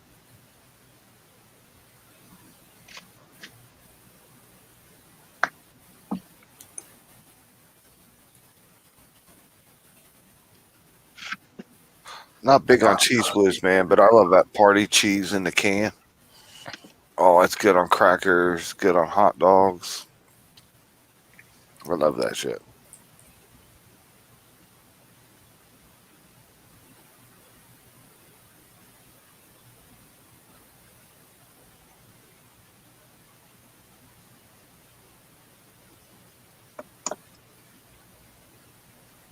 I'm never a fan of Cheese Whiz or that canned cheese stuff either.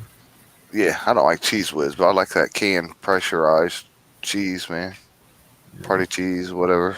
Yeah, I've never Shit really makes tried great that. on conies, man. No, for that you got to get the like the Rico's nacho cheese. That's what we when we do cheese dogs. That's what we put on them. That stuff's good on pizza too.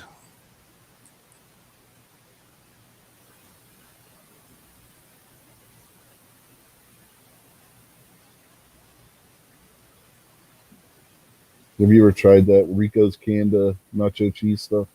It's pretty good stuff. Comes in like your basic tin can, and it's usually around here the supermarkets or Walmart. They have it in the same areas like where the Parmesan would be. It's in a can. Is it like uh like Fritos cheese, man? So you like dip your chips in it or whatever. Melted It's like cheese. it's a regular can. It's got you know how the kind of can like the canned pastas come in, where it's got the pull top and you just pour it into a bowl. It's kind of like that kind of can. Yeah, like Fritos, man. Well, no, the Fritos is a smaller can where you can dip right in the can. You can't dip right into the can. The can only has a mouth on it about the size of like a can of green beans. You got to scoop the cheese out into a bowl and then heat it up because nacho cheese you want to heat up. Yeah, those Fritos cans have a little bit wider mouth on them. Good for dipping pizza in.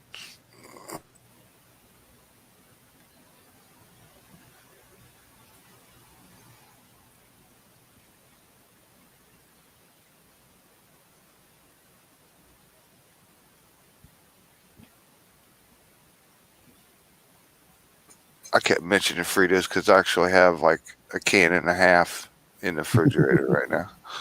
Yeah, we used to get that because you couldn't get nacho cheese around here, so we would get like the little cans of the Fritos cheddar, and we would put like chili powder or cayenne and stuff like that on there, and basically make up our own little thing of nacho kind of cheese using those things.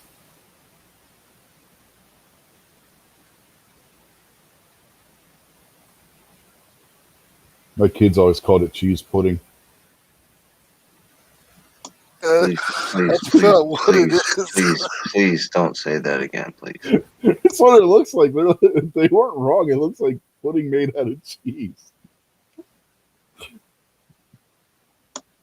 That sounds nastier than I know mayonnaise is.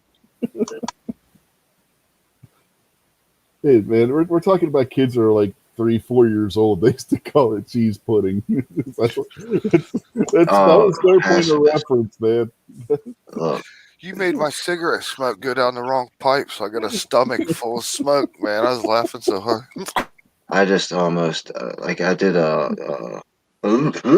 take when I seen what pacifist just typed in the chat. I'm not even gonna say those words out loud together. Cheese mayo. The cheese pudding is worse. That might give me nightmares. That's horrendous. Ugh, man, delete this episode as soon as we're done here. Hey, you got to take into consideration, man. Again, we're talking about a 3 and 4 year old kid at the time. You put that stuff in a bowl. What does it look like? Cheese pudding, man. I can't believe I didn't think of it myself. Hopefully, I don't forget.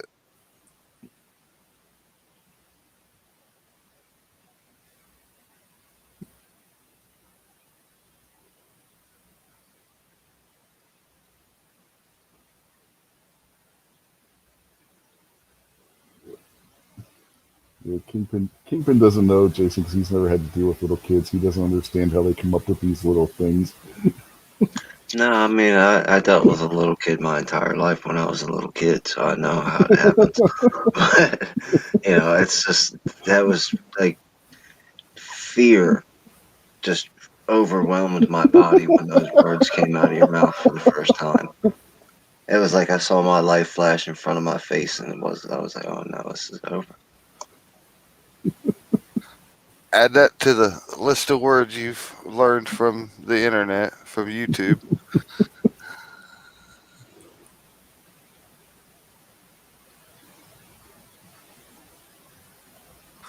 Chalk that one up on the list underneath. I heard Rob one time say pimple juice or something like that. I've heard somebody call a volcano the Earth's pimples. Earth pimple. Okay. They're not wrong. Well, yeah. Not really.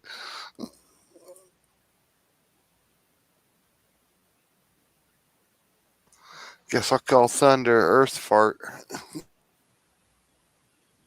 Yeah,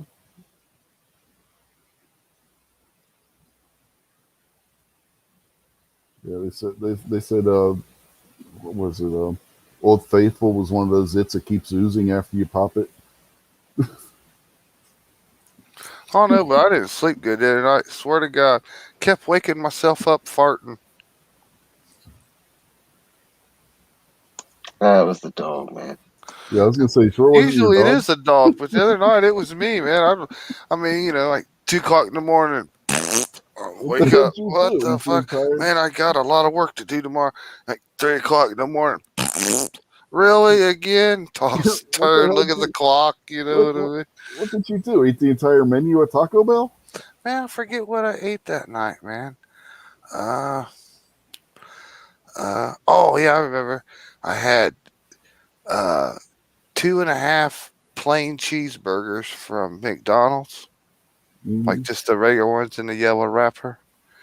And then I had some Long John Silver's chicken and coleslaw.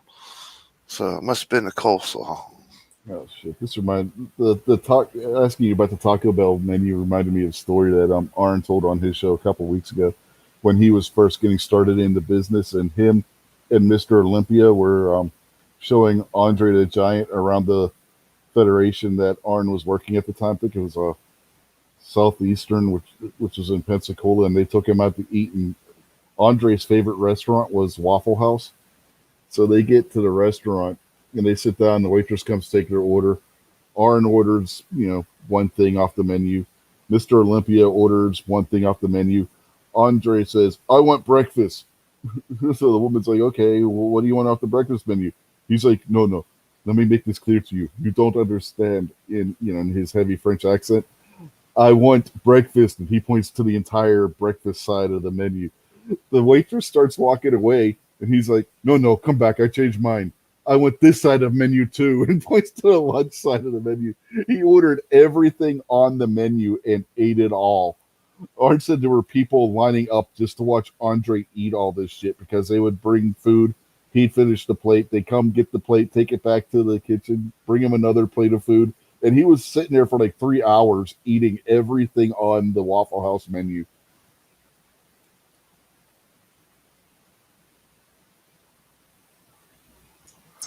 That happens all the time. Like, ain't you ever watched Honey Boo Boo?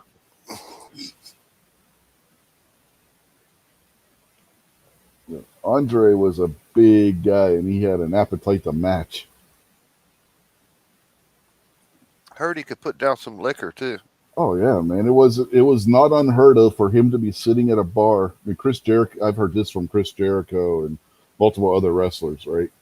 For Andre to be sitting at the bar with a bottle of Jack Daniels in one hand and pounding like 20 beers one after another with the other hand, and get up and walk away stone almost stone sober. Sober. That man could put away alcohol. And considering how much food he had in his stomach at the time, yeah, okay. Andre's record for beers in one sitting.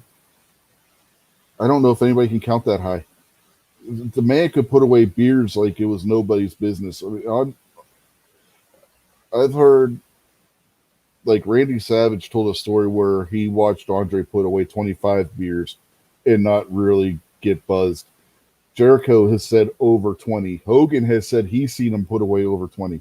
So I don't know if anybody ever counted all of them, but he would put at least 20 beers per sitting, at least.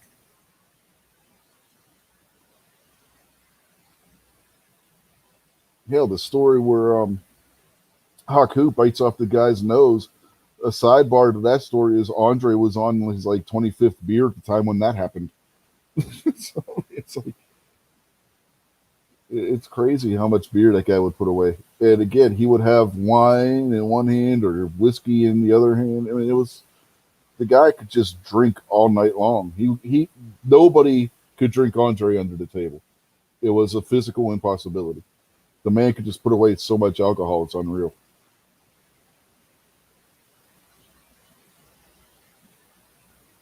It makes me sick thinking about it.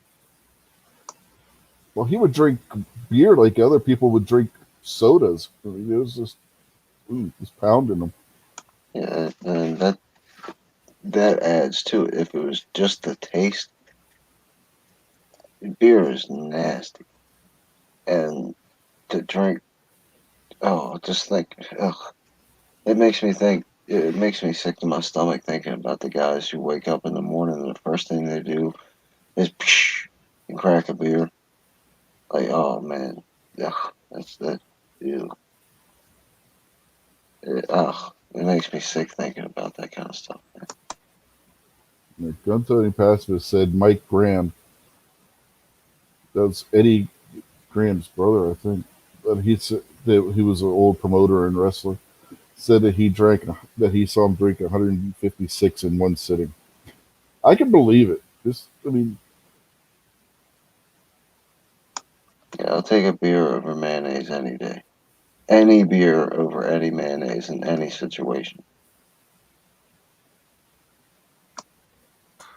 Beer nays. How about yours out there?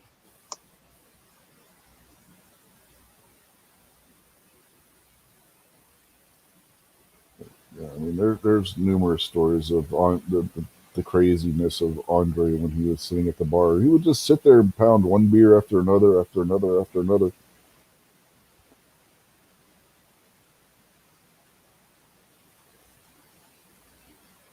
Uh, I'd stay and drink with you more, fellas, but I got to drive home.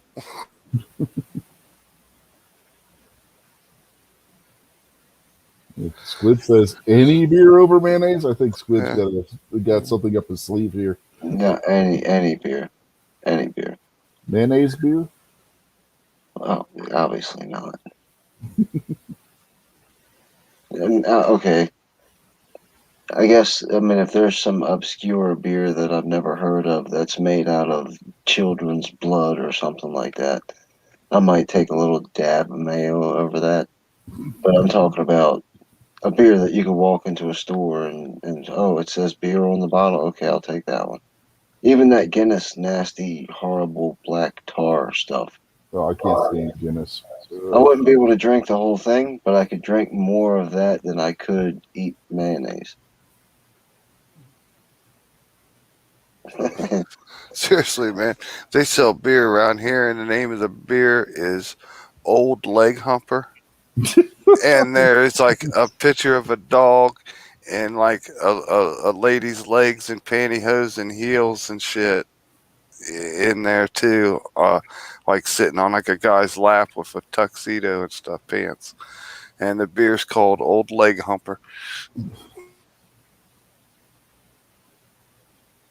Now, Squid says he can hold his own with Andre the Giant at the bar. I don't know about that, man. I don't know about that. That's a challenge. Well, Andre's Honestly. dead, so It ain't hard to outdrink a dead man. yeah. Yeah. Jason, remember we talked earlier about going back in time Yeah. So, duh. It's not like we can't still do it.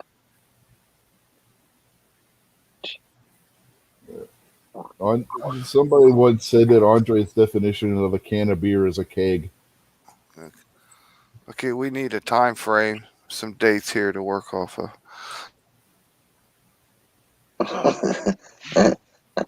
Oh, Well, I definitely couldn't outdrink you because I probably wouldn't, unless we're taking shots. Then I probably wouldn't be able to finish the first beer, even if it tasted really good. And I'm not making any bet that requires me to do anything with mayo whatsoever.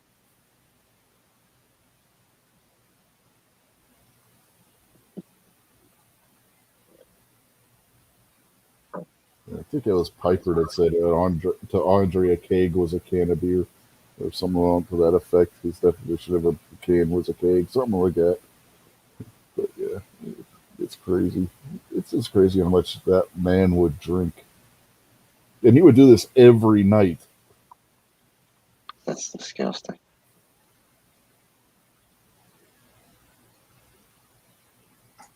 I think my ex-wife was related to Andre somehow. Well, I'm sure there's a picture of Andre with a beer can, pacifist. You probably wouldn't be able to see it in his hand, but I'm sure there is one. Andre's hand was freaking huge as hell. Remember when he palmed Gene Okerlund's whole entire head right after he had turned heel?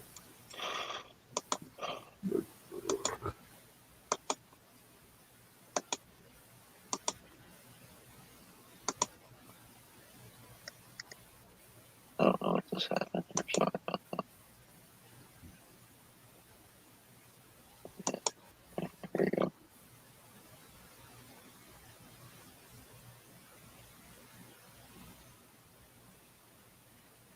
There's this head over top of the dude's head. Beer can. Mm-hmm.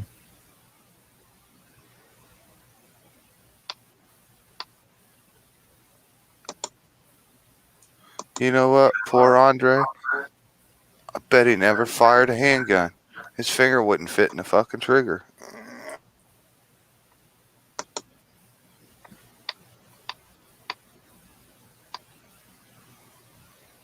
Yeah, you'd have to take off the trigger guard.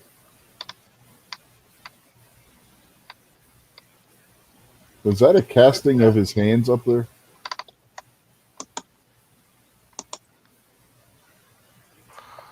Looks like it. Relics. Yeah. Yeah. Relics. They cut them off.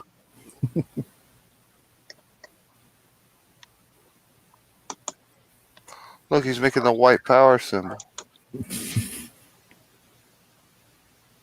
Racist. Andre beer can.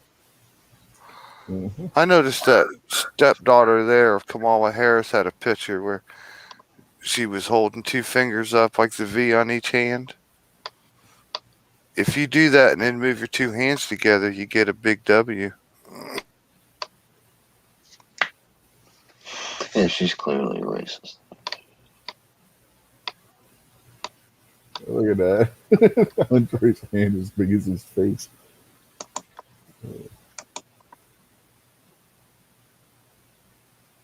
That is a big hand right there.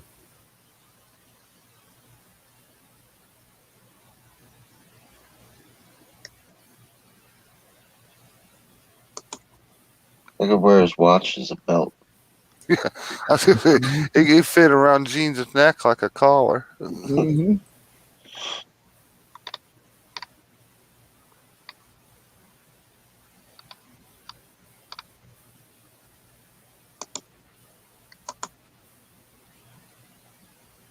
I guess that's like an average person's hand inside his print. Yeah, that'll be my guess.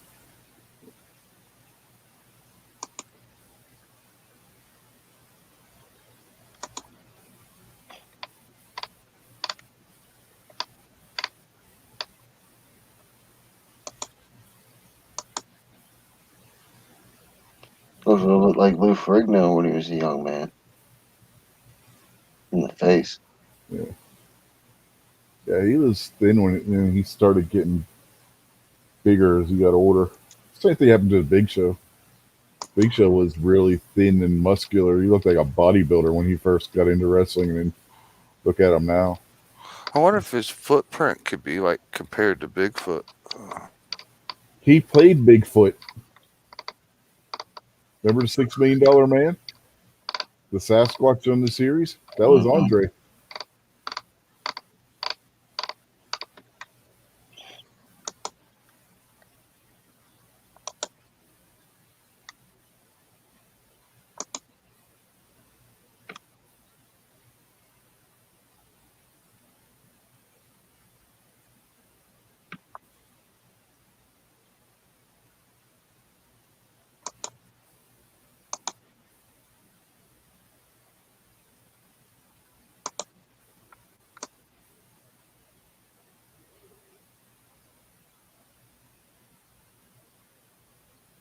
Yeah, Squid remembers. He said the $6 million man. Yeah.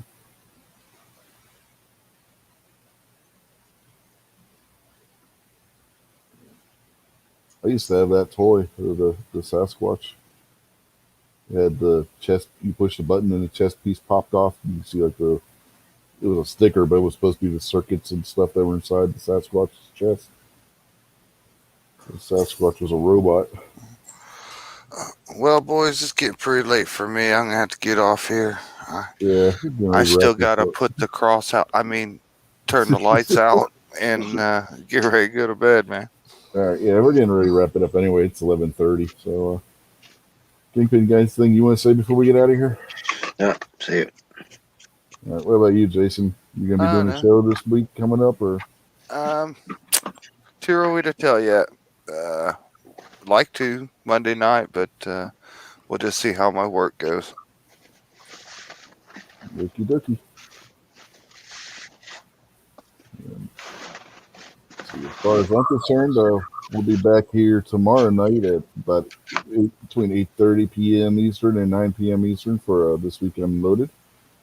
And I don't know what we're going to talk about. So, but that I don't know. Do we ever know what we're talking about on that show? Sometimes, but not always. Guns, cars, politics, and food. Yeah, TV shows. whatever comes up, right? But, sometimes we have a set plan for at least one topic. Sometimes not. Brackets. Yeah.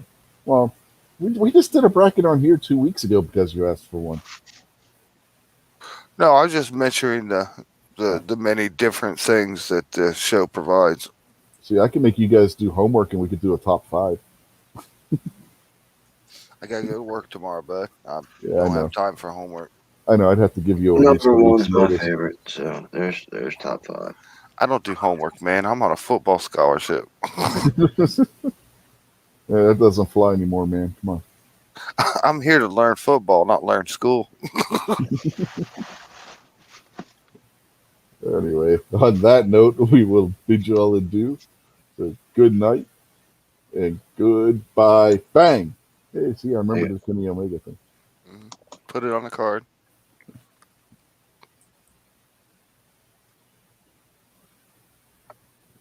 Where the hell's that damn button? Oh, there it is. Bye bye, folks.